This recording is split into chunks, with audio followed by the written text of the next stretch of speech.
Well, as you can see tonight, I'm talking about living salvation. And it's something I've been thinking of a lot over the last few weeks, so I just thought I'd unpack some of my thoughts to you because I've been facing some spiritual challenges of my own, which you do from time to time in your Christian walk. As you all know, the last 3.5 years I've spent advocating for my mum who has been in aged care, and she didn't die from COVID, she just died from old age and other things. But the time that I had spent with her, it opened my eyes to thinking about my own life and my own walk with God and the whole, what is the meaning of life? What's it all about? Because when you get to the end and you're looking back over your life and you think, well, what's it all been about?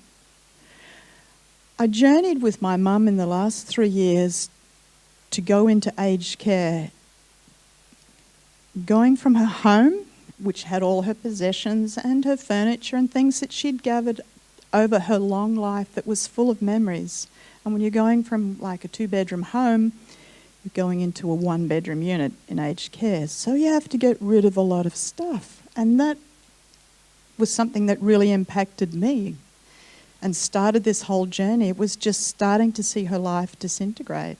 And it made me think about my own possessions, my own life. I mean, when I've gone, it's probably going to end up in a junk stall somewhere. Who's going to understand the memories attached to it? And then she gets into the home and now she's died. And again, it's a dissolution of all the stuff that she's had. And all that we are now left with is a bottle of ashes, which I still have to deal with. And that's my mum gone off this planet. And when you look back, you think, what is purpose? What is the meaning? And I think within all of us, there is a desire to feel that we have lived a good life, that we've fought the good fight, and that what we've done's been of value. But at the same time, how do you know? How do you know that you've lived a good Christian life? We all know the parable of the talents, and we know how that master came back and he spoke to each of the 3 servants. And we know what happened to the one who didn't really do much with what he had, but to the other 2, he said to them, "Well done, good and faithful servants." And I've always had this vision or hope in my heart that when I get to the end of my life, that my Heavenly Father would be standing there and saying to me, "Well done, good and faithful servant." But then I got to thinking, well, how do I know that I've been a good and faithful servant? What does being a good and faithful servant actually mean? Because the Bible is pretty clear that our Christian walk does actually have value, and there are consequences to the things that we do in this life. I'd like to draw your attention to a passage in Corinthians, 1 Corinthians, and I think I've neglected to write down the chapter. I think it might be chapter 2, but it's verse 12 to 15, and this is what it says. "If anyone builds on this foundation, which is Christ, using gold, silver, precious stones, wood, hay, or straw, his workmanship will be evident because the day will bring it to light. It will be revealed with fire, and the fire will prove the quality of each man's work. If what he has built survives, he will receive a reward.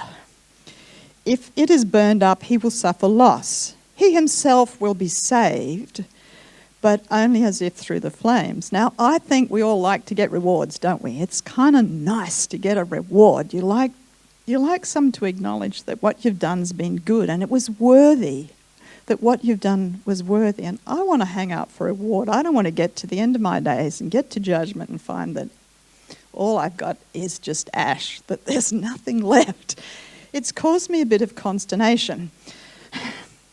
Because I've also read this other passage that I've been thinking an awful lot about in Philippians chapter 2, 12, and it says this, "My dear friends, as you have always obeyed, not only in my presence, but now how much more in my absence, continue to work out your salvation with fear and trembling." Now, I want you to focus on a few words here. It says, work out your salvation. It doesn't say have a good time with your salvation. It doesn't say relax. It doesn't say it's just going to be hunky-dory. It doesn't say it's going to be all joy and wonderfulness. It says work. Work out your salvation. And it caused me a little bit more consternation when I started to think about this, because I'm pretty much a goal-orientated person. And when I hear the word work, I'm thinking, benchmarks, achievements, things that I've got to do. But I also thought about this. As Christians, we often say, are you saved? You know, it's kind of the most important, are you saved? But do we ever say to another Christian, are you living out your salvation? You know, it's like, you're saved, oh, yep, you're right. But this verse, I think, is quite central to our work, to our life. It says we have to work out our salvation. That means every day you got to do work on something. And it's a bit like being married. A lot of focus is put on the actual wedding day itself. In fact, there's a whole industry out there about making this day special.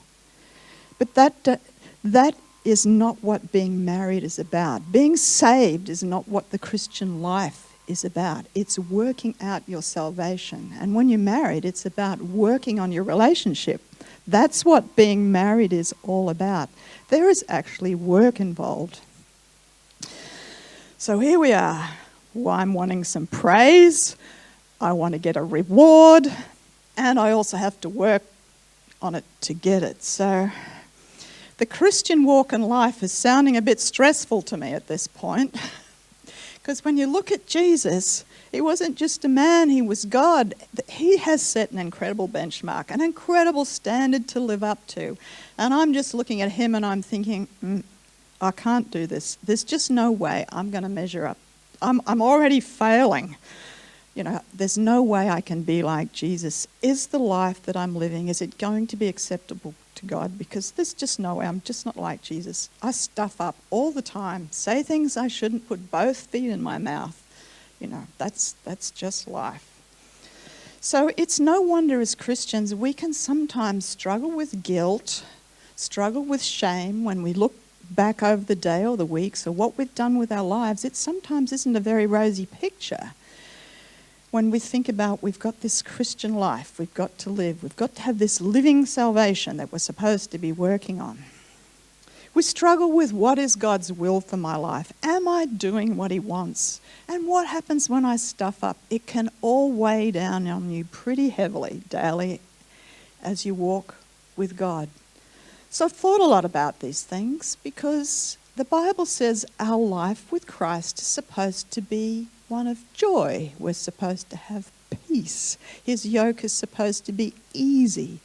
So how does this all factor into the fact we have to work on our stuff? Because work sounds like effort to me. Where is the peace in that? And I think pretty much when you focus on what you're doing in your life, you can get a bit despondent about it. I've been a Christian all my life, and you know, life comes at you from all sides sometimes, and stuff happens to you that you don't even expect or understand or why it's come into your life. It just comes. And if you're continually focusing on, like, am I living up to God's standard for me? Am I doing what he wants? You know, how am I getting through this day? You can just quite easily sink into depression, and peace and joy just ebb away from your life. So if that's what you're feeling, stay tuned, because I'm going to unpack it a bit more. I spent a lot of time thinking about this.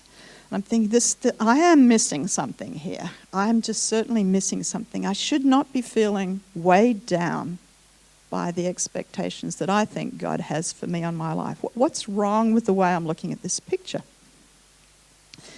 Well, then the thought came to me that central to our Christian life is a relationship. It's not actually a to-do list. And I thought I've just got the wrong perspective here. I've lost my focus on what's important in life and in my Christian walk.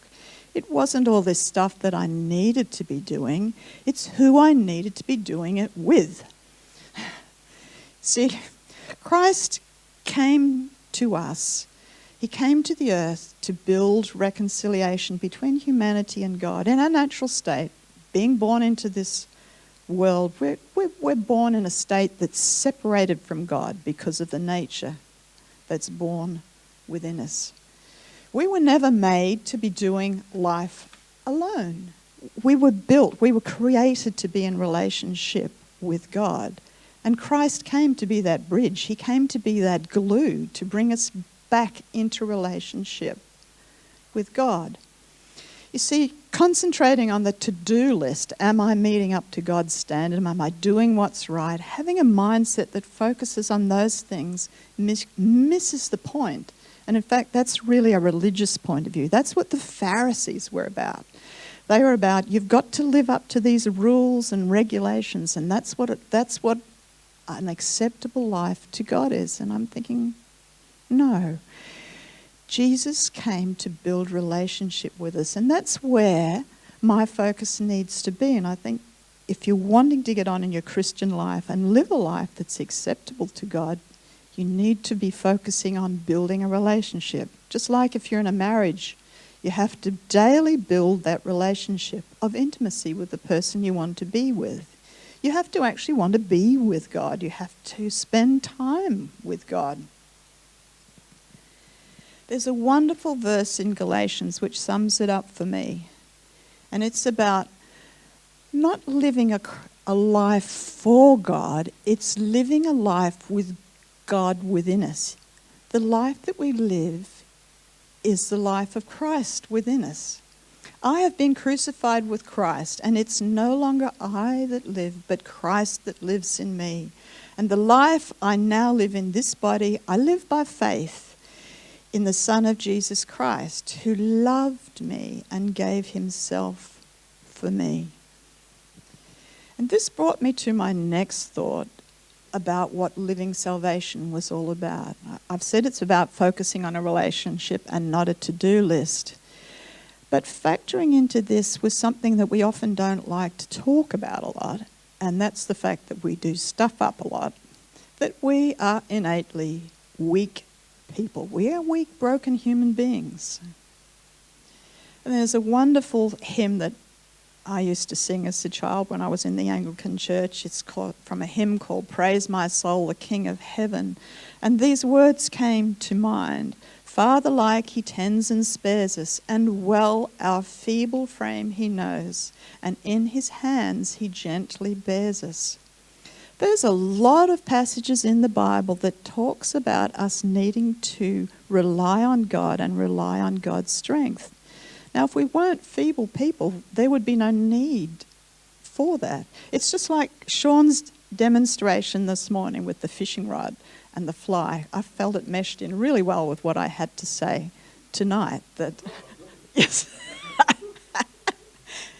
You know, we weren't created to do life alone. We were created for God to live within us and for God to live his life through us. It's really quite a mind-blowing thought when you think about it. So I think it's actually okay to admit that you're weak. And I think it's an essential part of our Christian walk, an essential part of working out our salvation is to come to that point that we stuff up, to admit that we stuff up, to admit that we can't do it alone. We can't live up to God's standard. We actually need God. To admit weakness is to open the door to the presence of God in your life.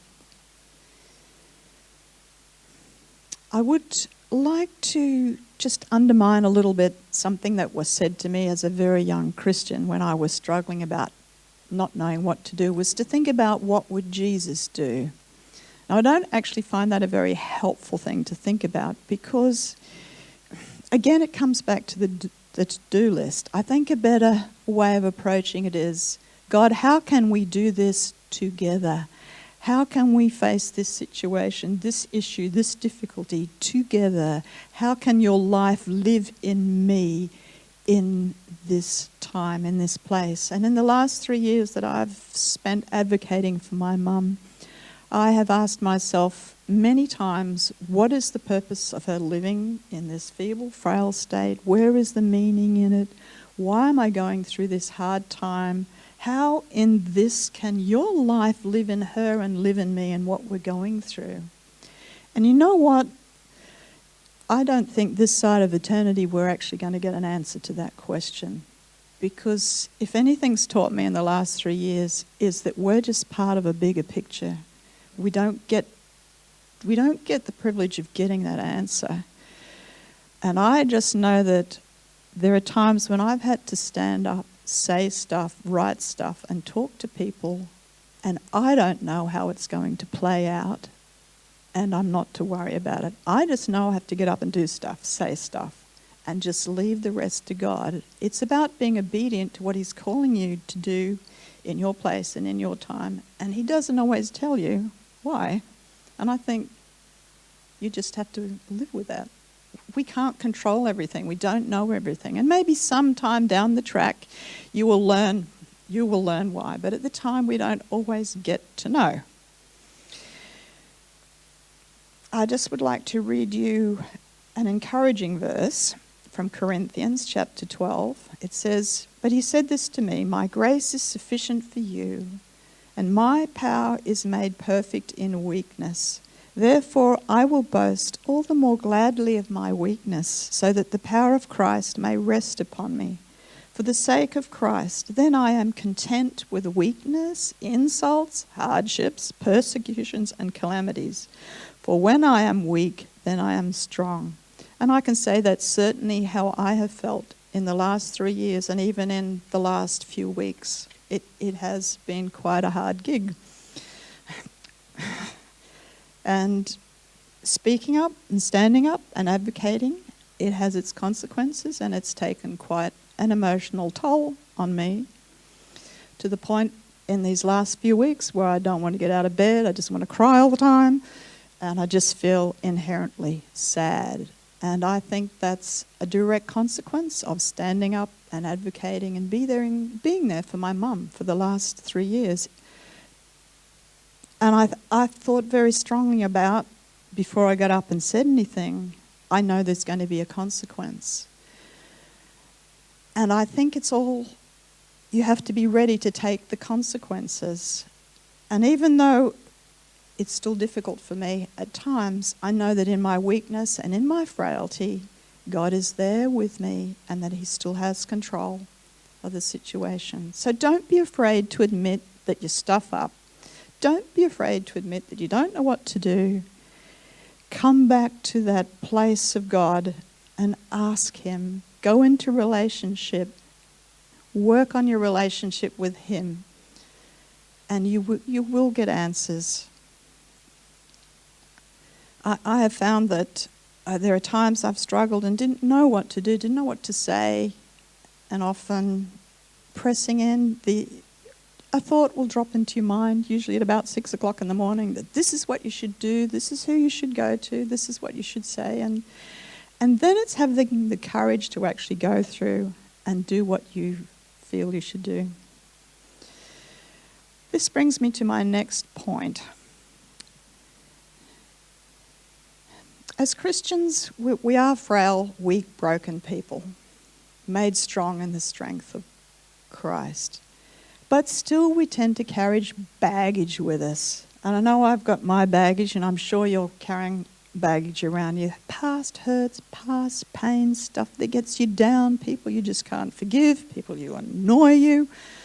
Just stuff in your life that you just wish wasn't there, and you wished you'd had a better childhood, and you wished your parents had been better, and you know how it is, that stuff. Well, guess what? Everybody has that stuff, and that's what I've had to realise. I'm not special in that department. We're all like that. And you know what? We're only given today, and the only time that you have is now.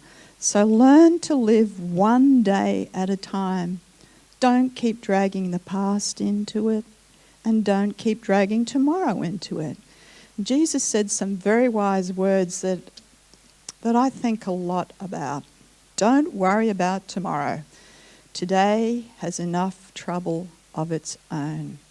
And who knows, you don't know when you get up in the morning what's going to hit you out of left field sometimes. Which is all the more reason why it's necessary to take some time out at the beginning of the day and spend some time with Jesus and settle into the relationship that you have with Him, because you don't know what's going to come at you today. And that's really all we have to deal with is today. And I think it's human nature to procrastinate, and it's something I have to struggle with. It's putting off what you need to do today, tomorrow. And it takes some discipline to actually not do that. And over the years, I've tried very hard with the things that I really don't want to do today, do them first. And then they're out of the way. And how much easier, your mind is a bit freer to think up. Because while you're trying not to do what you need to do today, it clogs your mind up. You just need to do it. And then it's done and you don't have to worry about it anymore. So try to live within the moment, to live within the now, because that's all we ever have is the now. That's where the peace and the joy and the presence of God is. It's now. So don't bring the woes of yesterday into it and the worry of tomorrow into it. Do what you've got to do to now. Lean into the Lord and press in and take hold of his strength to do what you've got to do today. And finally, when it comes to living out salvation, and as I said before, as Christians, we can easily become weighed down by guilt and shame when we look at our lives and think we're actually not measuring up. Well, guess what? There is no condemnation, and we have spent the last few weeks talking about that through Romans, and I think we need to let that soak into our souls, that there is no need to carry guilt or fear around. God loves us whatever. It doesn't mean there aren't consequences when we stuff up, but those consequences don't include being separated from the love of God. For it says in Romans chapter 8, "For I am convinced that neither death, nor life, nor angels, nor demons, neither the present nor the future, nor any powers, height, nor depth, nor anything else in creation will be able to separate us from the love of God, Jesus Christ our Lord." That means whatever you're worried about, whatever you've stuffed up, whatever you can't cope with, it's not going to separate you from God. And we learn to not be afraid of God. I think sometimes we want to kind of hide those things. We feel ashamed. We feel we've fallen short of what we need to do. Well, maybe you have done something that you shouldn't have done. But guess what? John encourages us with this, and something that I also think we need to soak into our souls. "My little children, I write you these things so that you will not sin." But get this, "But if anyone does sin, we have an advocate with the Father, Jesus Christ, the righteous one. He himself is an atoning sacrifice for our sins, and not only for ours, but also for the whole world." So guess what? You don't need to stay in an unforgiven, shameful, guilty state. We have an advocate. We have access to forgiveness and freedom from what we've done. Even when we've stuffed up, we don't need to carry the guilt around. We just need to get on with the reconciliation, not the recrimination. Another thought in terms of condemnation is that not only are we not condemned, but we need not to pass that condemnation on to others. And I think so easily when we are hurt or offended by others in our lives, we can pass that on. But I'm continually challenged by a verse that I learnt when I was in the GFS. That's the Girls Friendly Society in the Anglican Church, and it's actually their motto. And it was about bearing one another's burdens and so fulfill the law of Christ. I've thought a lot about this over the years, about what actually someone else's burden might be. And I've come to the conclusion that it probably means someone else's sinful nature and the way they rub you up the wrong way. The fact that they might even know that they're not doing it to you. The fact that they might even not apologise to you. It's the failings. And when you're in a married relationship, they're in your face all the time. Both of your failings. We have to live with one another's failings all the time.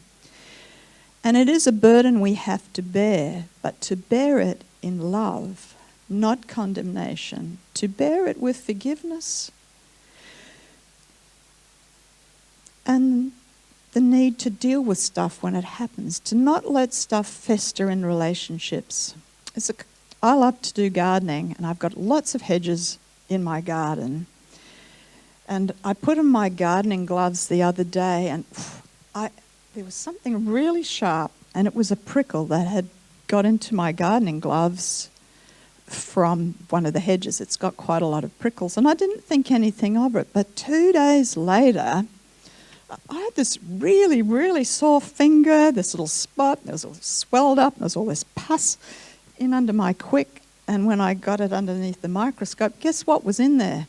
It was a tiny little bit of prickle. And that's how it is with the things that we let annoy us about each other, the things that we don't sort out, the things that, we just don't deal with in our lives.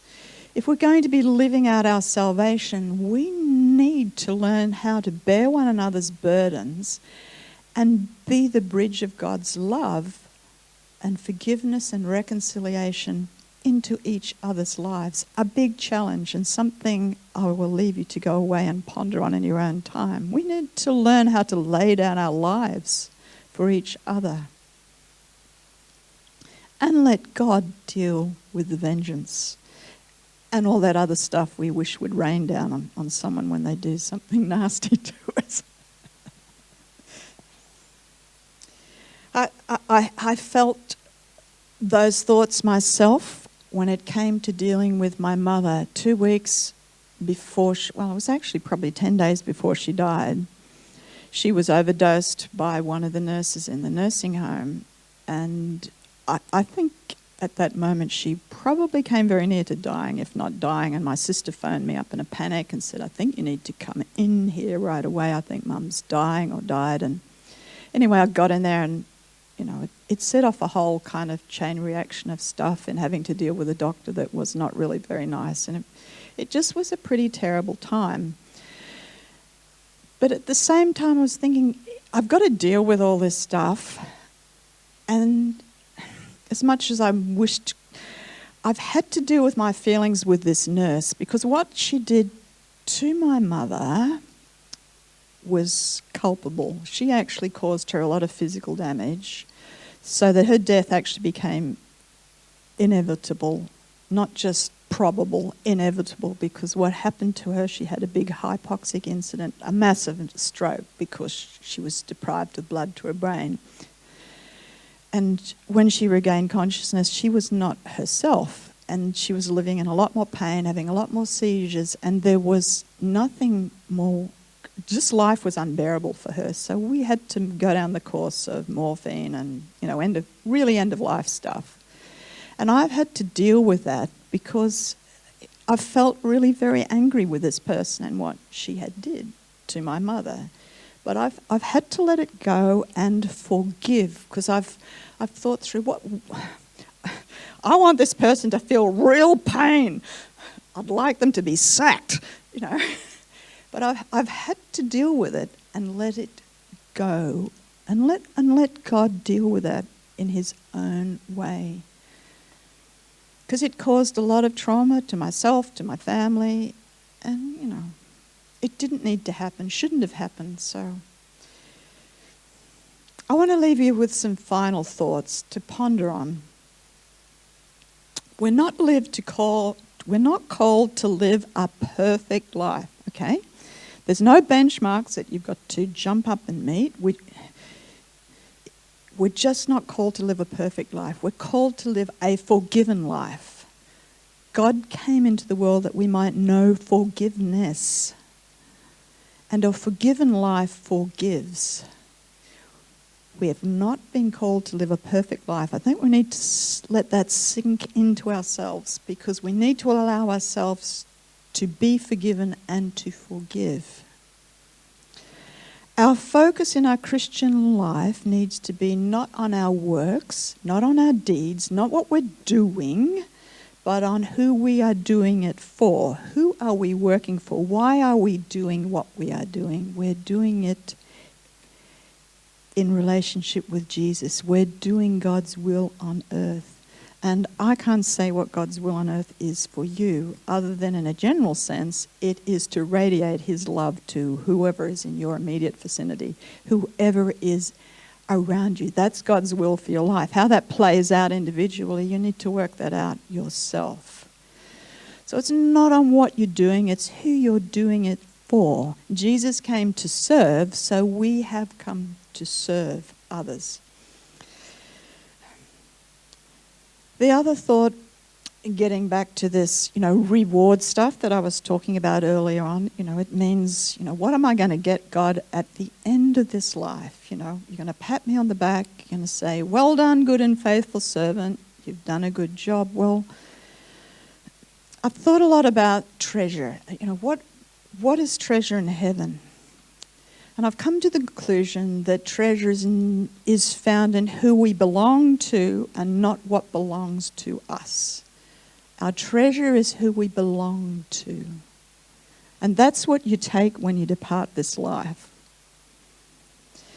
It says in Matthew chapter 6, verse 19 to 21, do not store up yourselves treasure on earth, for where moths and vermin destroy and where thieves break in and steal, but store up for yourselves treasures in heaven, where moths and vermin do not destroy, where thieves do not break in and steal. And where your treasure is, there also will be your heart is. And you know what those treasures are, I think? They're the relationships that we build in this life. It's the love that we share. It's not about gold, it's not about silver. And maybe I'm wrong, but that's just kind of, I thought it is. It's all centered on relationship and the way we live together in this life. I think that's what we take with us when we get to heaven. Anyway, just a few things for you to think about. When you're working out your salvation tomorrow, when you get up tomorrow and you have to face another day, because I think life is relentless sometimes. You get up and you think, another day, God, I got to do it again all today. But at least we're not doing it alone, and if you're going to stuff up tomorrow, you won't be alone. Lean in on God and work on your relationship with him. He's closer than the air that we breathe, and I don't think he's difficult to talk to. I think he's always ready with an answer if you need it, if we're listening. Anyway, I think we'll just close with prayer and then I'll send you on your way.